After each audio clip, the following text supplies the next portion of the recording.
ವಿಭೃಯಾನ್ನ ಧೀರ. ಎಲ್ಲವನ್ನು ಸೇರಿಸಿ ಒಟ್ಟಿಗೆ ಹೇಳಿದರು. ಗೋವುಗಳನ್ನು, ಅಸತಿ, ಭಾರ್ಯ ಇತ್ಯಾದಿಗಳನ್ನು. ಆ ಗೋವಿನ ಬಗ್ಗೆ ವಿಶೇಷವಾಗಿ ಒಂದು ಮಹತ್ವ ಹೇಳ್ತಾರೆ.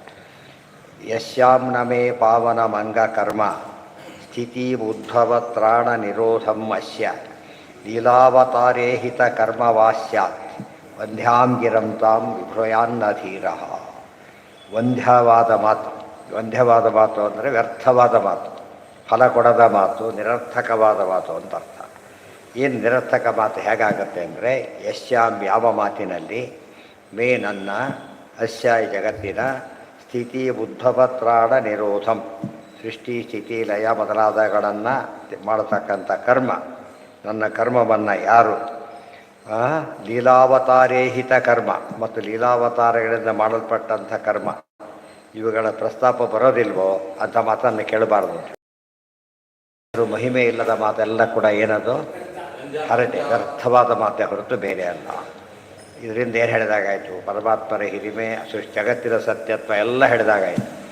ಇವೆಂದರೆ ಜಗತ್ತಿನ ಮಿಥ್ಯಾತ್ವ ಹೇಳ್ತಕ್ಕಂಥ ಮಾತೆಲ್ಲ ವಂದ್ಯವಾದ ಮಾತುಗಳು, ವ್ಯರ್ಥವಾದ ಮಾತುಗಳಾದ್ದರಿಂದ ಅದನ್ನು ಖಂಡನೆ ಮಾಡೋದಕ್ಕೋಸ್ಕರನೇ ದುಶ್ಯಾಸ್ತ್ರ ಖಂಡನೆ ಎಂಬುದು ಅದೇ ಅರ್ಥ. ಅದು ಎರಡು, ಯಾವುದು ಜಗತ್ತನ್ನು ಮಿಥ್ಯಾ, ದೇವರು ನಿರ್ಗುಣ ಇತ್ಯಾದಿ ಹೇಳ್ತಾರೋ ಅಂಥ ಮತಗಳನ್ನ ಖಂಡನೆ ಮಾಡೋದು ಕೂಡ ಹರಿಯ ಮಹಿಮೆಯಾದ್ದರಿಂದ ಅದು ಗುಣ. ಅದನ್ನೇ ಅನುಸರಣೆ ಮಾಡೋದು ತಪ್ಪು, ನಿರಾಕರಣೆ ಮಾಡೋದು ಗುಣ. ಇನ್ನು ದೇವರ ಮಹಿಮೆ ಹೇಳೋದು ಅಂತಲೂ ಮುಖ್ಯ. ಈ ರೀತಿಯಲ್ಲಿ ಹರಿಯ ಮಹಿಮೆಗಳನ್ನು ಸಮರ್ಥನೆ ಮಾಡೋದು ಮತ್ತು ನಿರಾಕರಣೆ ಮಾಡಿದವರನ್ನ ನಿರಾಕರಣೆ ಮಾಡೋದು ಅತ್ಯಂತ ಮುಖ್ಯವಾಗಿರ್ತಕ್ಕಂಥ ಮಾತಿನ ಕಥೆ. ಅದೇ ವಾದ ಕಥಾ, ವಾದ ಜಲ್ಪ ವಿತಣ್ಣ ಅಂತ ಹೇಳಿದರೆ ಅದೇನೆ. ಅದು ಸಂಬಂಧ ಪಡದೆ ಹೋದರೆ ಅದೆಲ್ಲ ಏನದು ವ್ಯರ್ಥವಾದಂಥ ಮಾತುಗಳು. ದುಗ್ಧ ದೋಹಾಂತುಗಾಂ ರಕ್ಷೇ ಕ್ಷೀರ ಮಾತ್ರ ಪ್ರಯೋಜನ ಯಥಾ ತದ್ವತ್ ಹರೇರ್ನಾನ್ಯತ್ ವಚೋಧಾರಣ ಮಿಷ್ಯತೆ ಇತಿ ಹರಿವಂಶೇಷು. ದುಗ್ಧ ದೋಹಾಂತು ಇಲ್ಲ ಏನು ಹೇಳಿದರು? ಗಾಂ ದುಗ್ಧ ದೋಹ, ಹಾಲು ಕೊಡದ ಹಸುವನ್ನು ಸಾಕುವವನು ದುಃಖ ಪಡ್ತಾನೆ ಅಂತ ಹೇಳಿ. ಆದರೆ ಗೋರಕ್ಷಣೆ ಮಾಡೋದೆಲ್ಲ ವ್ಯರ್ಥ ಆಗುತ್ತಾಗ. ಅದು ಹಾಲು ಕೊಡೋಕೆ ಹೋಗೋದು ಮಾತ್ರ ರಕ್ಷಣೆ ಮಾಡಬೇಕು ಅಂತ ಆಯಿತು. ಅದಕ್ಕೆ ಹಾಗಲ್ಲ, ದೃಷ್ಟಾಂತ ಇತ್ತು. ಕ್ಷೀರ ಮಾತ್ರ ಪ್ರಯೋಜನ, ಹಾಲು ಒಂದು ಮಾರಿ ಜೀವನ ಮಾಡಬೇಕು ಅಂತಿದ್ದವನಿಗೆ ಹಾಲು ಕೊಡದ ಹಸು ಕಾಗೋ ಹೇಗೆ ವ್ಯರ್ಥನೋ ಅಷ್ಟೇ ಹೊರತು ಗೋ ಸಂರಕ್ಷಣೆ ಬಗ್ಗೆ ಮಾಡಿದ ಮಾತಲ್ಲ. ಯಾವನು ಪ್ರಯೋಜನಕ್ಕೋಸ್ಕರವಾಗಿ ಗೋ ಸಂರಕ್ಷಣೆ ಮಾಡ್ತಾನೆ ಅವನಿಗೆ ಪ್ರಯೋಜನ ಸಿಗದೆ ಹೋದರೆ ಅದು ವ್ಯರ್ಥ. ಒಂದು ದೃಷ್ಟಿಯಿಂದ ಏನು ಗೊತ್ತಾಯಿತು? ಸಕಾಮ ಕರ್ಮನೂ ಹಾಗೇನೆ. ದುಗ್ಧ ದೋಹ ಗೋ ಇದ್ದಾಗೆ. ದುಗ್ಧ ದೋಹ ಗೋ ಅಂದ್ರೇನು?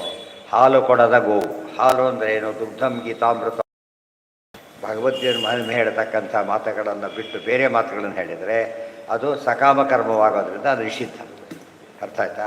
ಸೊ ಗೋಸೇವನೆ ಫಲಾಪೇಕ್ಷೆಯಿಂದ ಮಾಡಿದರೆ ಹೇಗೆ ಪೂರ್ಣ ಫಲ ಕೊಡದೇನೆ ಅಲ್ಪ ಫಲ ಕೊಡುತ್ತಾ, ಹಾಗೆ ಶಾಸ್ತ್ರಾಧ್ಯಯನವನ್ನೇ ಮುಖ್ಯವಾದ ಫಲವಾದ ಜ್ಞಾನಭಕ್ತ್ಯಾದಿಗಳನ್ನು ಬೇರೆ ಫಲಗಳನ್ನು ಅಪೇಕ್ಷೆ ಪಟ್ಟರೆ ಅದು ಕೂಡ ಏನದು ಹಾಲು ಕೊಡದ ಗೋವನ್ನು ರಕ್ಷಣೆ ಮಾಡಿದರೆ ಹಾಗೆ ಸರಿಯಾಗಿ ಅರ್ಥ ಮಾಡ್ಕೋಬೇಕಲ್ಲ. ಇತಿ ಹರಿವಂಶೇಷು.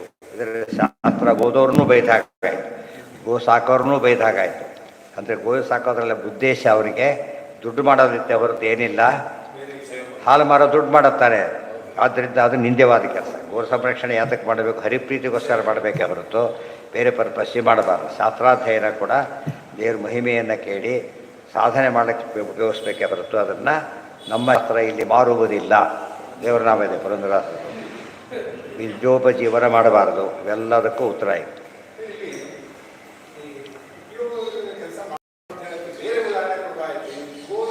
ಅದು ಗೋವಿಂದ ಯಾತಕ್ಕೆ ಕೊಟ್ಟರು ಅಂದರೆ ಶಾಸ್ತ್ರಾಧ್ಯಯನೇ ಹಾಗೆ ಮಾಡೋರು ತಪ್ಪು ಅಂತ ಹೇಳಬೇಕಾಗಿದೆ. ಗೊತ್ತಾಯ್ತಾ? ಹೆಸರೇ ಶಾಸ್ತ್ರಾಧ್ಯಯನವಾದರೂ ಕೂಡ ಅದೇನಾಗಿದೆ, ಕಮರ್ಷಿಯಲ್ ಆದರೆ ಅದು ಬೆಲೆ ಇಲ್ಲ, ಅದು ಕೂಡ ವ್ಯರ್ಥನೆ. ಆ ಮಾತು ಒಳ್ಳೆಯ ಕೆಲಸ, ಹೆಸರಿಗೆ ಒಳ್ಳೆಯ ಕೆಲಸ ಅದು. ಆದರೂ ಏನಿದೆ, ಅವನ ಉದ್ದೇಶ ಬೇರೆ ಇರೋದ್ರಿಂದ ಒಳ್ಳೆಯದಾಗಲಿಲ್ಲ. ಈ ಹೇಳ್ತಾರೆ ಟೀಕಾರ ಬೆರೀತಾರೆ ಪ್ರಮೇಯ ದೀಪಿಕಾದಲ್ಲಿ. ಅವಮಾನವಾಯಿತು, ಒಳ್ಳೆಯ ಕೆಲಸಗಳು ಮಾಡಕ್ಕೆ ಹೊರಟರು ಕೂಡ ಸಕಾಮ ಮಾಡ್ತಾಯಿತ್ತು, ಕರೆದ್ರೆ ಹೋಗ್ಬೇಕಾಗಿಲ್ಲ ಅಂತ ಹೇಳಿ. ಅವಮಾನ ಕೆಟ್ಟದಾಗಿದ್ದರೆ ಇಲ್ಲಿ ಭಾರಿ ಒಳ್ಳೆಯದೇ, ಬಟ್ ಉದ್ದೇಶ ಸರಿ ಇಲ್ಲ ಅವತ್ತು. ಆ ದೃಷ್ಟಿಯಿಂದ ಅರ್ಥ ಮಾಡಿಕೊಂಡ್ರೆ ಇವೆಲ್ಲ ನಿಂದೆ ಕೆಲಸಗಳು ಬೇರೆ. ವಿಹಿತ ಕೆಲಸಗಳನ್ನೇ ಫಲಾಪೇಕ್ಷೆಯಿಂದ ಮಾಡಿದಾಗಲೂ ಅವು ಏನಾಗುತ್ತೆ, ಸ್ವರ್ಗಾದಿ ಅಲ್ಪ ಫಲಕ್ಕೆ ಸೀಮಿತವಾಗುತ್ತೆ ಹೊರತು ಮುಕ್ತಿ ಫಲಕ್ಕೆ ಕಾರಣವಾಗದೆ ಹೋಗೋದ್ರಿಂದ ಅದು ಕೂಡ ವ್ಯರ್ಥನೆ ಅಂತ ಕರೆದುಬಿಟ್ಟು.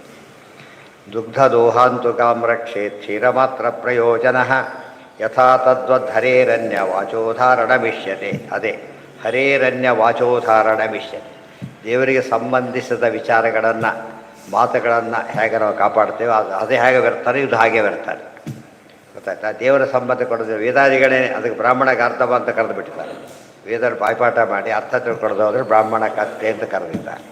ಅದೇ ರೀತಿ ಅದ್ರ ಉದ್ದೇಶ ಏನು ಅಂತ ವೇದಾರ್ಥ ತಿಳ್ಕೊಳ್ಬೇಕಾದದ್ದು. ಕನಿಷ್ಠ ಏನೂ ಗೊತ್ತಿಲ್ಲದೆ ಹೋದರೂ ಕೂಡ ಅದು ಭಗವತ್ ಪ್ರತಿಪಾದಕತ್ತಾರು ಗೊತ್ತಿರಬೇಕು. ಇಲ್ಲದೆ ಹೋದರೆ ಅದು ವ್ಯರ್ಥ ಅಂತ ಹೇಳಿದ್ರಲ್ಲ ಹಾಗೆ.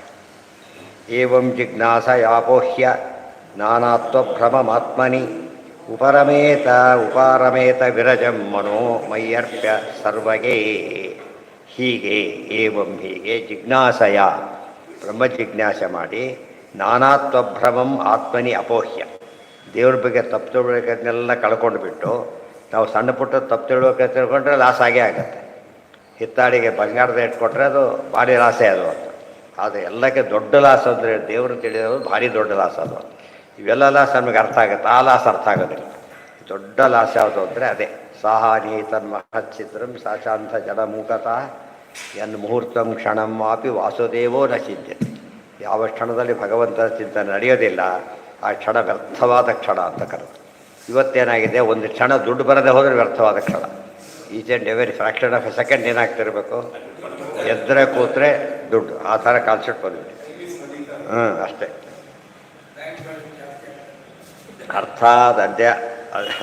ಅರ್ಥಾತ್ ಅನ್ಯಥಾತ್ವೇನ ಮನಸಃ ಪರಿವರ್ತನಂ ನಾನಾತ್ವಭ್ರಮ.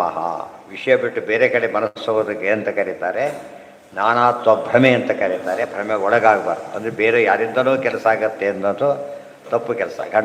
ಕರ್ಣ ಪಿಶಾಚಿಗಳು ಮೋಕ್ಷ ಬೇಕು ಅಂಥೇಳಿ ಆರಾಧನೆ ಮಾಡಿದ್ದಕ್ಕೆ ಅವರೇನು ಹೇಳಿದರು, ಮೋಕ್ಷ ಕೊಡೋ ದೇವರಲ್ಲ, ಎಲ್ಲೋ ಹೋದ ಅವ್ರಿಗೆ ಹೋಗೋ ಬಸ್ಸಲ್ಲ ಅಂತ ಹೇಳಿಬಿಟ್ರೆ ಆ ಕಡೆ ಇಲ್ಲ ಈ ಕಡೆ ಇಲ್ಲ, ಏನು ಮಾಡಬೇಕು, ಆ ಸ್ಥಿತಿ ಬರ್ತಾನೆ. ಗುರಿಯನ್ನು ಖಚಿತಪಡಿಸ್ಕೊಡೋದೇ ಇದ್ದರೆ ಸರಿಯಲ್ಲ. ಅಥಾತೋ ಬ್ರಹ್ಮ ಜಿಜ್ಞಾಸ. ಜೀವಸ್ಯ ಈಶತ್ವ ವಿಜ್ಞಾನಂ ಜೀವಾನಾಂ ಏಕತಾ ತಥಾ ಈಶಸ್ಯ ಬಹುತಾ ಜ್ಞಾನಂ ಈಶಸ್ಯ ಅನೀಶತಾ ತಥಾ ಜಗತೋ ಅಸತ್ಯತಾ ಜ್ಞಾನಂ ನಾನಾತ್ವಭ್ರಮ ಉಚ್ಯತೆ ಇತಿ ವಿವೇಕ್. ನಾನಾತ್ವಭ್ರಮ ತಪ್ಪು ತಿಳುವಳಿಕೆ ಅಂದರೆ ತಿಳುವಳಿಕೆ ತಪ್ಪು ತಿಳುವಳಿಕೆ ಇದ್ದೇ ಇರುತ್ತೆ ನಮಗೆ. ಆದರೆ ಇಂಥ ತಪ್ಪು ತಿಳುವಳಿಕೆ ಇರಬಾರ್ದು. ಯಾವುದ್ರ ಬಗ್ಗೆ ತಪ್ಪು ತಿಳ್ಕೊಂಡ ಸಮಸ್ಯೆ ಇಲ್ಲ. ಟೆಕ್ಸ್ಟ್ ಬುಕ್ ತಪ್ಪು ತಿಳ್ಕೊಂಬಿಟ್ರೆ ಏನಾಯಿತು, ಫೇಲ್ ಆಗ್ತಾವೆ. ಉದ್ದೇಶನೇ ಜ್ಞಾನನೇ ಅಂತ ಕರೆಯೋದಿಲ್ಲ. ಅದಕ್ಕೆ ಯಾವ ತಪ್ಪನ್ನು ಮಾಡೋದಿಲ್ಲಕ್ಕೆ ಸಾಧ್ಯ ಇಲ್ಲ. ಆದರೆ ಮುಖ್ಯವಾದ ವಿಚಾರದ ಬಗ್ಗೆ ತಪ್ಪು ಮಾಡಬಾರ್ದು ಕೊನೆ ಪಕ್ಷ. ಜೀವಸ್ಯ ಈಶತ್ವ ವಿಜ್ಞಾನಂ, ಜೀವನನ್ನು ದೇವರು ಅಂತ ತಿಳಿಯೋದು. ಆಮೇಲೆ ಜೀವಾನಾಂ ಏಕತಾತತ, ಎಲ್ಲ ಜೀವರು ಒಂದೇ ಅಂತ ತಿಳ್ಕೊಡೋದು. ಈಶಸ್ಯ ಬಹುತಾ ಜ್ಞಾನಂ, ದೇವರು ಭಾರಿ ಜನ ಇದ್ದಾರೆ ಅಂತ ತಿಳ್ಕೊಡೋದು. ನಿಮ್ಮ ಪಾಲಿ ನಿಮ್ಮ ದೇವರು, ನಮ್ಮ ಇವರು ದೇವರು ಅಂತ ಹೇಳಿದ್ರೆ ಹಾಗೆ. ಒಬ್ಬ ರಾಜ್ಯಕ್ಕೆ ಏನೇ ಆಗಿರಲಿ ಒಬ್ಬನೇ ಮುಖ್ಯಮಂತ್ರಿ ಆಗೋ ಹಾಗೆ. ಒಂದೊಂದು ಪಾರ್ಟಿಗೆ ಒಬ್ಬ ಮುಖ್ಯಮಂತ್ರಿ ಮಾಡೋಕ್ಕಾಗೋದಿಲ್ಲ. ಈಶಸ್ಯ ಪಾರ್ಟಿ ಲೀಡರ್ ಆಗ್ತಾರೆ ಹೊರತು ಅವನು ಆಗ್ಲಿಕ್ಕೆ ಸಾಧ್ಯ ಇಲ್ಲ. ಬಹುತಾ ಜ್ಞಾನಂ ಈಶಸ್ಯ ಅನೀಶತ ತಥ, ದೇವ್ರ ಕೈಲಾಗೋದಿಲ್ಲ ಪಾಪ, ಏನು ಮಾಡ್ತಾನೆ, ದೇವ್ರ ಕೈಲಾಗದವನು ಈಶಸ್ಯ ಅನೀಶತ. ಗೊತ್ತಾಯ್ತಾ? ಅದೆಂದು ಹಾಕ್ಕೊಡು. ಈಶೋ ಅನೀಶೋ ಜಗನ್ಮಿಥ್ಯ ಹೇಳಿದ್ದಾರೆ. ಈಶ್ವರನ ಅನೀಶ ಅಂತ ತಿಳ್ಕೊಡೋದು ಕೂಡ, ದೇವರು ಅನೀಶ ಅಂದರೆ ದೋಷ ಇದೆ ಅಂತ ತಿಳ್ಕೊಡೋದು ಅಂತ ಅರ್ಥ. ಅದಕ್ಕೆ ಜಗತ್ತೋ ಅಸತ್ಯತಾ ಜ್ಞಾನಂ, ಜಗತ್ತನ್ನು ಅಸತ್ಯ ಅಂತ ತಿಳ್ಕೊಡೋದು. ಇವೆಲ್ಲ ಏನಂತ ಕರೀತಾರೆ, ನಾನಾತ್ವಭ್ರಮ ಅಂತ ಕರೀತಾರೆ. ನಾನಾತ್ವಭ್ರಮ ಅಂದ್ರೆ ಒಂದೇ, ತಪ್ಪು ತಿಳುವಳಿಕೆ ಅಂದ್ರೆ ಒಂದೇ. ಇಂಥ ತಪ್ಪು ತಿಳುವಳಿಕೆ ಎಂದೂ ಬರಕೂಡದು. ಇತಿ ವಿವೇಕೆ.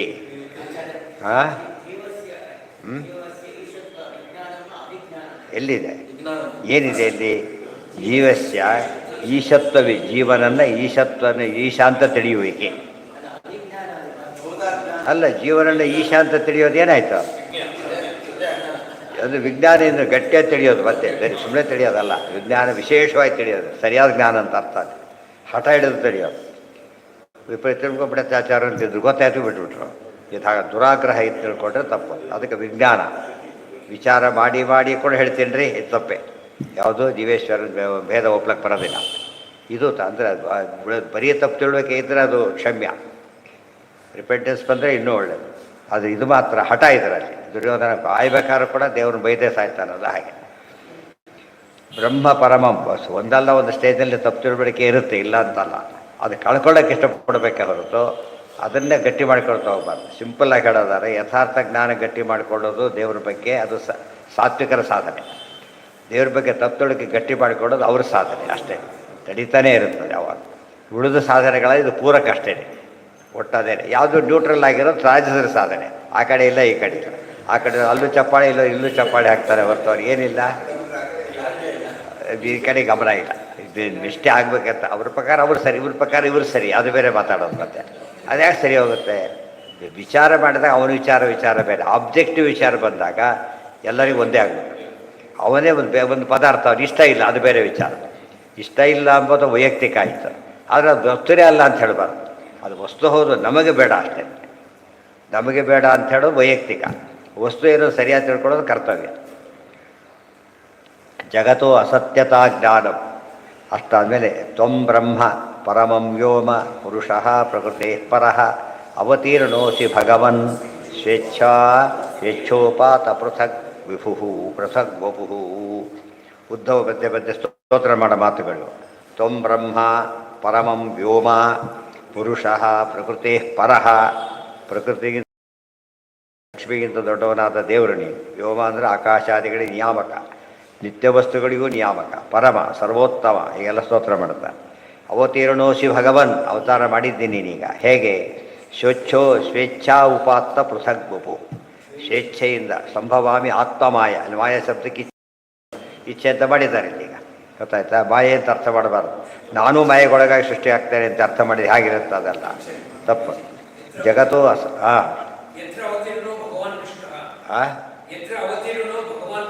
ಹೌದು, ನೀನು ಅವತಾರ ಮಾಡಿದ್ದೀನಿ ನೀನೀಗ. ಎತ್ರ ಅಂತಿಲ್ಲ ಅಲ್ಲಿ, ಅವತೀರ್ಣೋಸಿ ಭಗವನ್ ಸ್ವೇಚ್ಛೋಪಾತ್ತ ಪೃಥಕ್ ಬಹು. ಮುಂದೆ ಇಲ್ಲಂತ ಇಲ್ಲಲ್ಲ, ಯಾವುದೋ ಒಂದು ಕಡೆ ಬರುತ್ತೆ ಅಂದ್ಬಿಟ್ರೆ ಓದೋಳ್ತಾರೆ. ಮುಂದೆ ಸ್ವೇಚ್ಛೋಪಾತ್ತ ಪೃಥಕ್ ಬಹು ವಸುದೇವಾದಿ ಶರೀರಂ ಸ್ವೇಚ್ಛೆಯ ಏನ ಸ್ವೀಕೃತವಿ. ಅವರೊಳಗೆ ಕುತ್ಕೊಂಡು ಬಿಟ್ಟು ನಾನು ಉದ್ದೇಶಪೂರ್ವಕ ಅವತಾರ ಮಾಡಿದ್ದೆ ಹೊರತು ಬೇರೆ ಅಲ್ಲ. ಬಿಡಿದವ್ರು ಹಾಗಲ್ಲ, ಫೋರ್ಸ್ ಇಟ್ಟು ಇದು ಗೊತ್ತಲೇಬೇಕು, ಅವರು ಬೇರೆ ದಾರಿ ಇಲ್ಲ, ಸಾಯಲೇಬೇಕು, ಬೇರೆ ದಾರಿ ಇಲ್ಲ. ದೇವರಿಗೆ ಯಾವುದೇ ನಿಬಂಧನೆಗಳೇ ಇಲ್ಲ. ಹುಟ್ಟೋ ದೇಹನೂ ಇಲ್ಲ, ಸಾಯೋ ದೇಹನೂ ಅಲ್ಲ.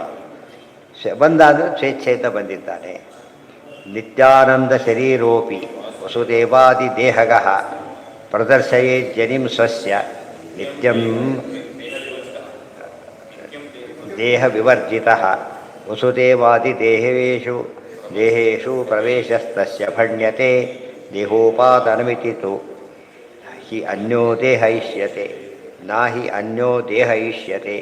ಇದರಿಂದ ಹೇಳಿದ್ದಾರಾಗಲೇ. ಅಜೋಪಿ ಸನ್ನವ್ಯಯಾತ್ಮ ಭೂತಾನಾಂ ಈಶ್ವರೋಪಿ ಸನ್. ಆಮೇಲೆ ಮುಂದೆ ಹೇಳ್ತಾ ಅಯೋಪಿ ಸನ್ನೂತ ಈಶ್ವರೋಪಿ ಪ್ರಕೃತಿಂ ಸ್ವಾಮಧಿಷ್ಠಾಯ ಸಂಭವಾಮಿ ಆತ್ಮಮಾಯೆ. ಅದಕ್ಕೆಲ್ಲ ಇದೆಲ್ಲ ಗೀತಾಭಾಷ್ಯ, ಅದಕ್ಕೆ ಸ್ವಲ್ಪ ವಿಸ್ತಾರವಾಗಿ ಇಲ್ಲಿ ಬರೆದಿದ್ದಾರೆ. ನಾನ್ಯಾಭಿಮತೋ ದೇಹೋ ವಿಷ್ಣೋರಸ್ತಿ ಕದಾಚನ ಅಂದರೆ ಇದು ನನ್ನ ದೇಹ ಅಂತ ನಾವೇನಂತೀವಿ. ಈಗ ನಮ್ಮ ದೇಹ ಅಲ್ಲ, ಆ್ಯಕ್ಚುಲಿ ನಮ್ಮ ದೇಹವಲ್ಲದನ್ನು ಈಗ ದೇಹ ಅಂತ ಕರಿಬೇಕೀಗ. ಆದರೆ ದೇವರಿಗೆ ಅಂಥ ಭ್ರಮೆ ಎಂದೂ ಬರೋದಿಲ್ಲ. ಯಾಕೆ ಬೇರೆದೇ ಇಲ್ಲೇ ಇಲ್ಲ ದೇವರಿಗೆ. ಆದ್ದರಿಂದ ಬೇರೆ ನಮಗಿದೆ ಇಲ್ಲ ಅಂತ ನಾವು ಅದನ್ನು ನಮ್ಮದೇ ತಿಳ್ಕೊಂಡ್ಬಿಟ್ಟಿದ್ದೇವೆ. ದೇವರಿಗೆ ಪ್ರಸಕ್ತನೇ ಇಲ್ಲ. ಅದರಿಂದಾಗಿಯೇ ಆತನ ದೇಹ ನಮ್ಮಂಥ ದೇಹ ಅಲ್ಲ, ಪ್ರಾಕೃತ ದೇಹ, ನಾಣ್ಯ ನಿಮಿತ್ತ.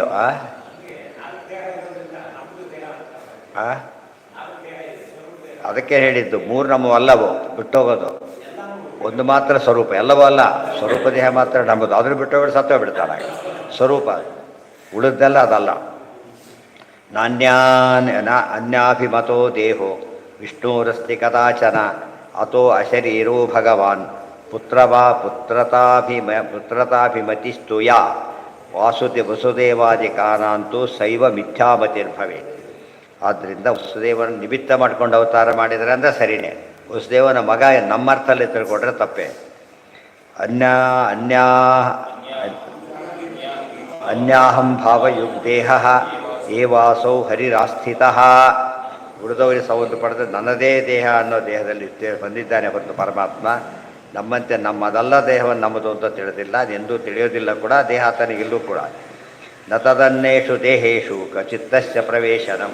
ತನ್ನದಲ್ಲ ದೇಹದಲ್ಲಿ ಪರಮಾತ್ಮ ಪ್ರವೇಶ ಮಾಡೋದೇ ಇಲ್ಲ. ವಸುದೇವಾದಿ ದೇಹೇಶು ಮಮ ಪುತ್ರ ಇತಿ ಭ್ರಮಣಾಯ ಯದಾ ಹರೇಹೇ ವಸುದೇವಾದಿ ದೇಹೇಶು ತನೂಪಾತ್ಯಸ್ತು ಸಾ ಗತಿ. ಅವರೆಲ್ಲ ತಪಸ್ ಮಾಡಿದ್ರು ಮಗ ಕೃಷ್ಣ ಅಂತ ಹೇಳ್ಬಿಟ್ಟು. ಆ ಮಾತನ್ನು ನಡೆಸೋಕ್ಕೆ ಕಷ್ಟ ಮಾಡಿದ್ದೇವೆ. ಅಲ್ಲೇನು ಮಾಡಬೇಕಾಯ್ತು, ಇನ್ನೆಲ್ಲಿ ಯಾರು ಹುಟ್ಬೋದಾಗಿತ್ತಲ್ಲ, ಅದಕ್ಕೆ ಇಲ್ಲ. ಮತ್ತು ನರಸಿಂಹ ಅವತಾರ ಎಲ್ಲೂ ಇಲ್ಲ, ಕಂಬ ಯಾರು ಪ್ರಶ್ನೆ ಮಾಡೋಂಗಿಲ್ಲ, ಕಂಬದ ಮಗ ಅಂತ ಕರೆಯೋಗಿಲ್ಲ, ಹರಿತ ಅವತಾರವನ್ನು ಮಾಡ್ದ, ಅದನ್ನು ತೋರಿಸ್ತಾ. ಇಲ್ಲಿ ಯಾಕೆ ಮಾಡಿದ್ರೆ ಇವರು ಸಾಧನೆ ಮಾಡಿದ್ರು, ಅವರಿಗೆ ಹೆಸರು ಕೊಡಬೇಕಾಗಿತ್ತು, ಬಂದ ಅಷ್ಟೇ ಹೊರತು ಇವರು ಬೇಕಿಲ್ಲ, ವಸುದೇವಾದಿಗಳು ಬೇಕಿಲ್ಲ. ಸ್ವರೂಪದೇ ನಮ್ಮದೇ ಅಂತ, ಸ್ವರೂಪದೇ ನಮಗೆ ಗೊತ್ತಿಲ್ಲದೆ ನಮ್ಮ ದೇಹದಿಂದಲೇ ಕರ್ಕೊತಿದ್ದೆ. ಶಲ್ಟ್ ನಾವು ಅಂತ ಕರ್ಕೊಂಡು ಹೇಗೋ ಹಾಗೆ, ಶಾಲ್ ನಾನು ಶಲ್ಟ್ ನಾನು ಅಂದರೆ ಹೇಗಿರ್ತದೆ, ಭ್ರಮೆ. ನನ್ನ ಶರ್ಟು ಬೇರೆ, ನಾನೇ ಶರ್ಟು ಅಂತ ಕರ್ಕೊಳ್ಳೋದು ಭ್ರಮೆ. ಅಲ್ಲೇ ಯಾರಿಗೆ ಬಂದಿರುತ್ತೆ? ಜ್ಞಾನಿಗೇನಂತ ಬಂದಿದೆ? ಈಗ ಬಂದಿದೆ, ಮೊದಲು ಈಗ ದೇವರಿಗೆ ಎಂದೂ ಇಲ್ಲ, ಅದು ವಿಶೇಷ ಆಯ್ತಲ್ಲ. ಆಗ ಎಂದೂ ಇಲ್ಲ, ಅಭಿಮಾನ ಬರೋದೇ ಇಲ್ಲ. ಮಮ ವಸುದೇವಾದಿ ದೇಹೇಶು ತನೂಪಾತಿಸ್ತು ಸಾಗತಿ. ಸೆಪ್ಟೆಂಬರ್ ಫಸ್ಟ್ ರ್ಯಾಂಕ್ ಬಂದರೂ ಕೂಡ ರಿಪೀಟರ್ ಅದು ತೇಲಕ್ಕೆ ಬರೋದಿಲ್ಲ, ಅದನ್ನು ಗೊತ್ತಾಯ್ತಾ? ಸೆಪ್ಟೆಂಬರ್ ಕೇಸ್ ಅದು ಅರ್ಥ ಆಯ್ತು. ಈಗ ಫಸ್ಟ್ ಟೈಮ್ ಪಾಸ್ ಆದರೆ ಥರ್ಡ್ ಕ್ಲಾಸ್ ಆದರೂ ಫಸ್ಟ್ ಟೈಮ್ ಪಾಸ್ ಆ ಥರ. ವಸುದೇವಾದಿ ದೇಹೇಶು ತನೂಪಾತಿಸ್ತು ಸಾಗತಿ ಅನುಪಾತ್ತ ಶರೀರಸ್ಯ ತನೂಪಾತ್ಯರಿತೀಶ್ಯತೆ. ಅದಕ್ಕೇನೆ ದೇಹ ತಗೊಂಡ ಅಂದರೆ ದೇಹವನ್ನು ತಗೊಂಡಂತೆ ಮಾಡಿದ್ನೇ ಹೊರತು ತಗೊಂಡಿಲ್ಲ. ಅನುಪಾತ್ತ ಶರೀರಸ್ಯ ತನೂಪಾತಿ ಇತೀಶ್ಯತೆ. ಅವನಿಗಿಲ್ಲದ ದೇಹವನ್ನು ತಗೊಂಡ ನಾವು ತಿಳ್ಕೊಂಡಿದ್ದೇವೆ. ನಿಜವಾಗಲೂ ಆತಂದೇ ದೇಹ ತೋರಿಸಿದ ಹೊರತು ಏನು ಮಾಡಿಲ್ಲ, ಯಾವ ದೇಹರು ತಗೊಂಡಿಲ್ಲ, ಯಾವ ದೇಹರು ಬೆಳೆದಿಲ್ಲ, ಪ್ರವೇಶನೂ ಮಾಡಿಲ್ಲ. ತದ್ದೇಹಂ ಪಿತೃದೇಹತ್ವೇ ಉಪಾದತ್ತೆ ಯಥೋ ಹರಿಹಿ ಇತಿ ಪ್ರಕಾಶಿಕಾಯ. ತನ್ನ ದೇಹವನ್ನು ಅವ್ರ ರೂಪದಲ್ಲೂ ಪ್ರಕಟ ಮಾಡ್ತಾನೆ ಹೊರತು ಆ ಕಂಬ ಹೇಗೋ ಇಲ್ಲಿ ವಸುದೇವ ಹಾಗೆ ಅಷ್ಟೇ.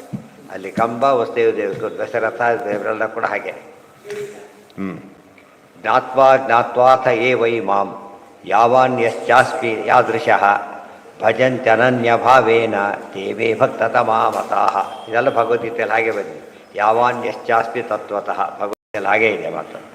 ನನ್ನ ಹೇಗೆ ತಿಳಿಬೇಕು ಅಂದರೆ ಹೇಗಿದ್ದೇನೋ ಹಾಗೆ ತಿಳಿಬೇಕು. ತಮತ್ವಸ್ಥ ತಿಳ್ಕೊಂಡ್ರೆ ಉಪಯೋಗ ಇಲ್ಲ. ಯಾವ ವಸ್ತು ಹೇಗಿದೆಯೋ ಹಾಗೆ ತಿಳಿಬೇಕು.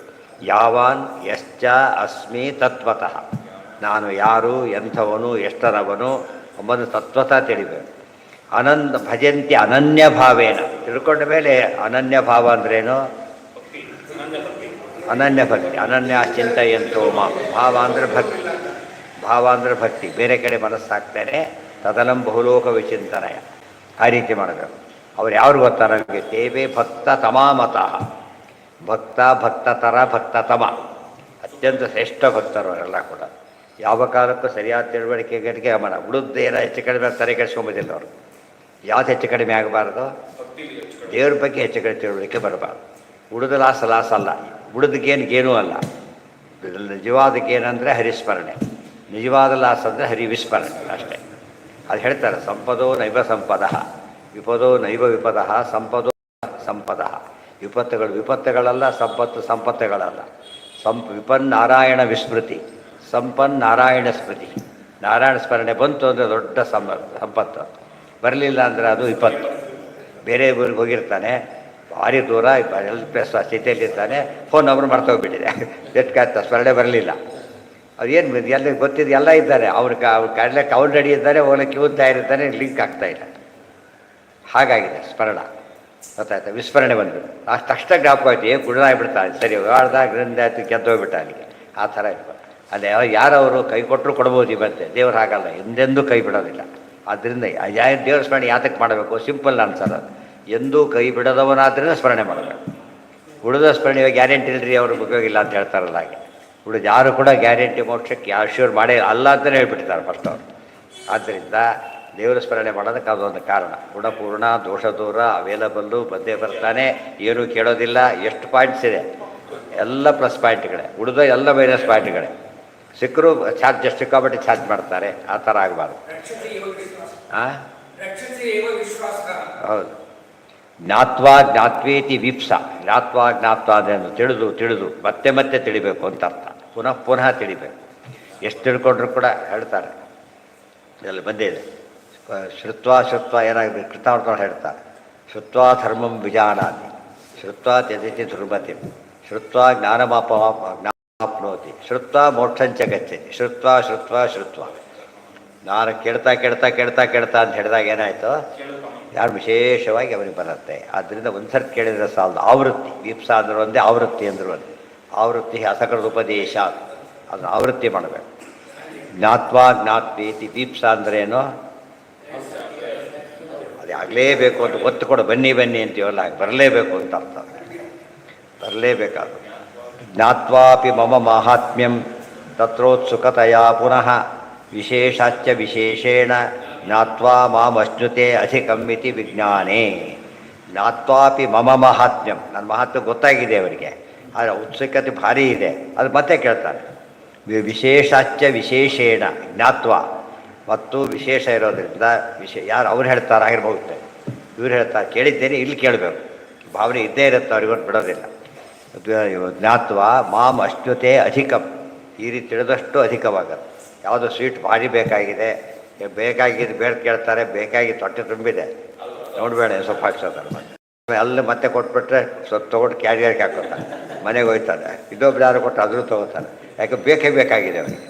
ಆದರೆ ಬೇಡವಾದ್ದನ್ನು ಬೇಡ ಬೇಡ ನೀವೇ ಇಟ್ಕೊಳ್ಳಿ ಅಂತ ಹೇಳ್ಬಿಡ್ತಾರೆ. ಇವತ್ತು ದೇವ್ರಿಗೆ ನೀವೇ ಇಟ್ಕೊಳ್ಳಿ ಅಂಥೇಳಿ ನಾವು ಉಳಿದು ಪದಾರ್ಥ ನಮಗೆ ಇಟ್ಕೊಳ್ತಾರೆ, ಉದ್ಧಾರ ಹೇಗೆ ಸಿಗ್ತಾರೆ ಮೋಕ್ಷ? ಹಠ, ಮತ್ತೆ ಆಗಲೇಬೇಕು ಅಂತಕ್ಕಂಥ ಒಂದು ಇಂಟೆನ್ಷನ್, ಕನ್ಫರ್ಮೇಷನ್, ಗೊತ್ತಾಯ್ತಾ? ಬರಲೇಬೇಕು. ಅದನ್ನು ಯಾವಾಗ ಗೊತ್ತಾಗುತ್ತೆ, ದೀಪ್ಸ ಇದೆ ಅಂತ ಯಾವಾಗ ಗೊತ್ತಾಗುತ್ತೆ ಅಂದರೆ ರಿಪೀಟ್ ಮಾಡೋದಾಗ್ತದೆ. ನೀವು ಬರಲೇಬೇಕು ಬರಲೇಬೇಕು, ಗೊತ್ತಾಯ್ತಲ್ಲ, ತಪ್ಪಿಸ್ಬೇಡಿ, ಮತ್ತೆ ಬರಲೇಬೇಕು ಅಂದರೆ ಅದೇ ಅರ್ಥನೇ, ತಪ್ಪಿಸ್ಕೊಡೋದು ಇವೆಲ್ಲ ಬರಲೇಬೇಕು ಅಂತಕ್ಕಂಥದ್ರಲ್ಲಿ ತಾತ್ಪರ್ಯ ತೋರಿಸು. ಸೂರ್ಯೋಗ್ನಿ ಬ್ರಾಹ್ಮಣೋ ಗಾವೋ ವೈಷ್ಣವ ಖಮ್ಮರುಜ್ಜಲಂ ಭೂರಾತ್ಮ ಸರ್ವಭೂತಾನಿ ಭದ್ರ ಪೂಜಾ ಪದಾನಿ ಮೇ.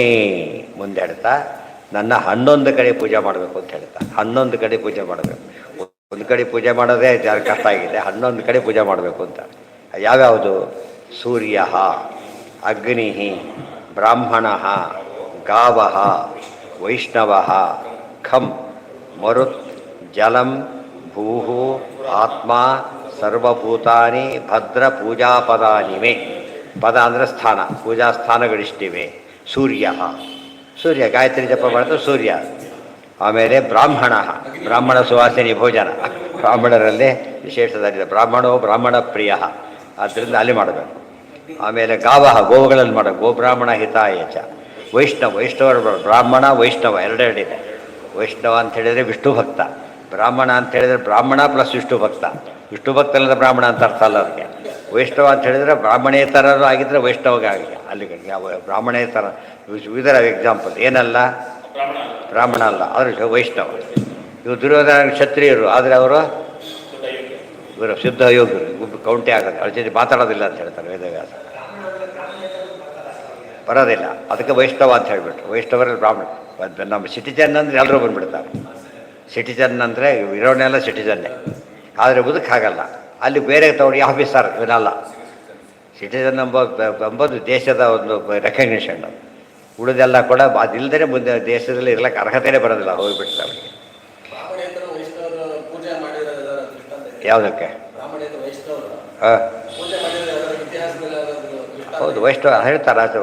ಆಧಾರ ಸ್ತತ್ರ ವಿನಾ ಪ್ರಣಾಮಂ ಪೂಜ್ಯಸ್ತು ವಿಷ್ಣು ಭಕ್ತೋ ಹರೇ ಪ್ರಿಯ.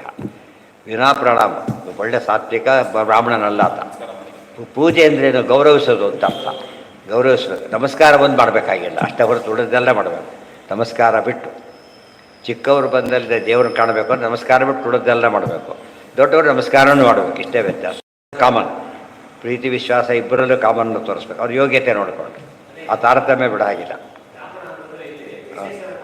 ಹಾಂ, ಎಲ್ಲಿ ಕೊಟ್ಟಿದ್ದಾರೆ? ಅಲ್ಲ,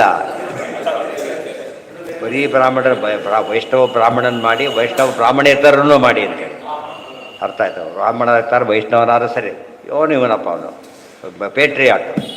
ಯಾವ ಜಾತಿ ಯಾವುದು ಕೌಂಟ್ ಆಗಲ್ಲ, ಪೇಟ್ರಿಯಾಟ್ ಅಂತ ಕೌಂಟ್ ಆಗೋದು. ಆ ರೀತಿ ಇರಬೇಕು. ಪೇಟ್ರಿಯಾಟ್ ಅಂದರೆ ದೇಶಭಕ್ತ, ಇವನು ದೈವಭಕ್ತ, ಅಷ್ಟೇ ವ್ಯತ್ಯಾಸ. ಮರುಜ್ಜಲ ಇವತ್ತು ಆಫೀಸರ್ ಅಲ್ಲ, ಅಟೆಂಡರು ಪೇಟ್ರಿಯಾಟ್.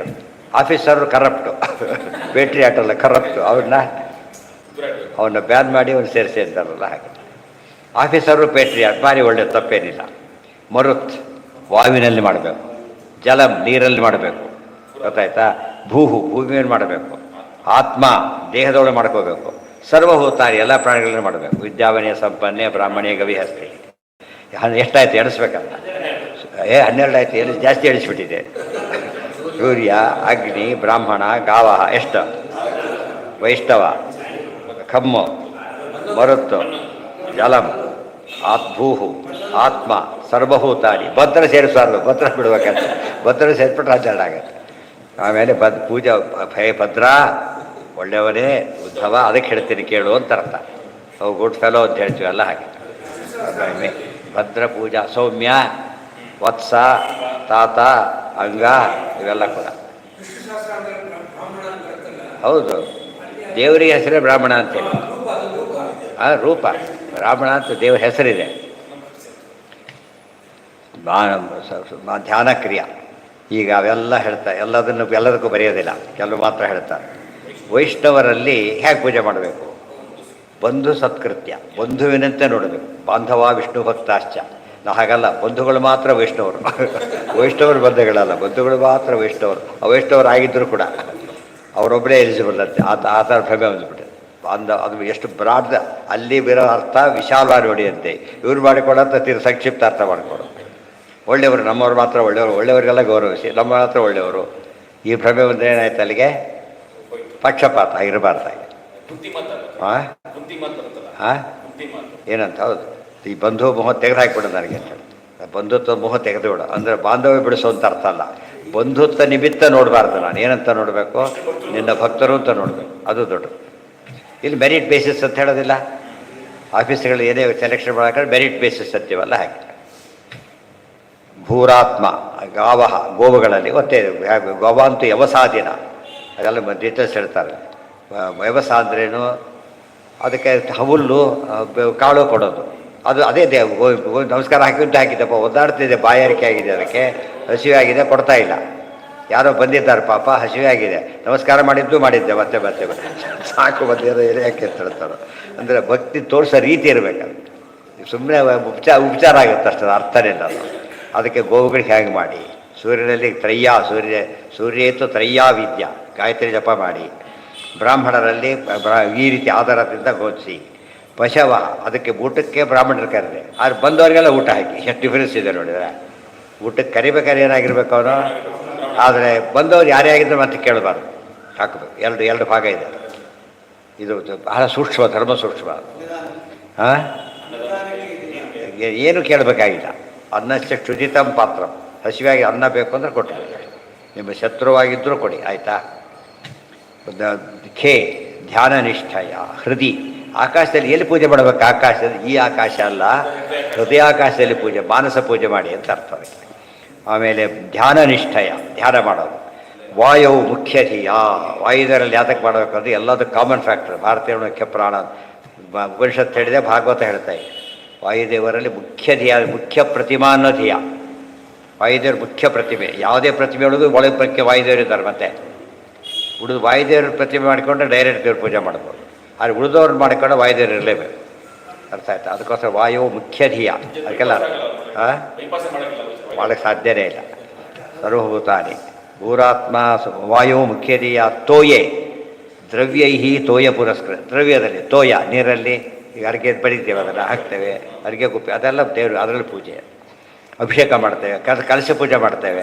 ಅದು ಕಲಶ ಪೂಜೆ ಎಂದೇನು? ದೇವ್ರ ನೈವೇದ್ಯ ಅದು. ಕಲಶ ಪೂಜೆ ಅಂತ ಹೇಳಿದರೆ ಆವಾಹನೆ ಮಾಡಬೇಕು. ಅಲ್ಲಿ ಗಂಧ ಅಕ್ಷತೆ, ಕಲಶಕ್ಕೋಸ್ಕರ ಬೇರೆ ಅಂಟಿಸ್ಬೇಕು, ಅಕ್ಷತೆ ಹಚ್ಚಬೇಕು, ಆಮೇಲೆ ತುಳಸಿ ಹಾಕಬೇಕು, ಮಂಗಳಾರತಿ ಮಾಡಬೇಕು. ಅದಕ್ಕೆ ಇದ್ಯಾರು ಪದ್ಯ ಇದೆಲ್ಲ ಮಾಡ್ಬೇಕಾದ್ರೆ ಪೂಜೆನೇ ಬಿಟ್ಬಿಡ್ತಾರೆ. ಭಾರಿ ದೊಡ್ಡದಾಗತ್ತೆ, ಅದೊಂದು ನೈವೇದ್ಯ ಆಗುತ್ತೆ. ಅರ್ಥ ಆಯ್ತಾ? ಅದಕ್ಕೆ ನೈವೇದ್ಯ ಬೇರೆ. ಬೆಲ್ಲದ ನೈವೇದ್ಯ, ಹಣ್ಣು ನೈವೇದ್ಯ ಮಾಡಿಬಿಡ್ತಾರೆ. ಪೂಜೆ ಅಂದರೆ ಅಲ್ಲಿವರೆಗೆ ಆಗಲೇಬೇಕು. ಪೂಜೆ ನಮಸ್ಕಾರ ಮಾಡಿದ್ರೆ, ಪ್ರದಕ್ಷಿಣ ನಮಸ್ಕಾರ ಹಾಕೋವರೆಗೂ ಷೋಡಶಿ ಉಪಚಾರ ಮಾಡಿದ್ರೆ ಪೂಜೆ ಆಗೋದಿಲ್ಲ. ಶಂಖಕ್ಕೂ ಹಾಗೆ ಮಾಡಬೇಕು, ಮತ್ತೆ ಇದಕ್ಕೂ ಹಾಗೆ ಮಾಡಬೇಕು. ಇದ್ರ ಉಪಯೋಗಿಸಿ ಅಲ್ಲಿ ಪೂಜೆ ಮಾಡಬೇಕು. ಮತ್ತೆ ಸೊ ಅಲ್ಲಿ ದೇವ್ರ ಪೂಜೆ ಆಯ್ತಲ್ಲ. ಆಗ ಮುಂದೆ ಧ್ಯಾನ ನಿಷ್ಠಯ ದ್ರವ್ಯೈ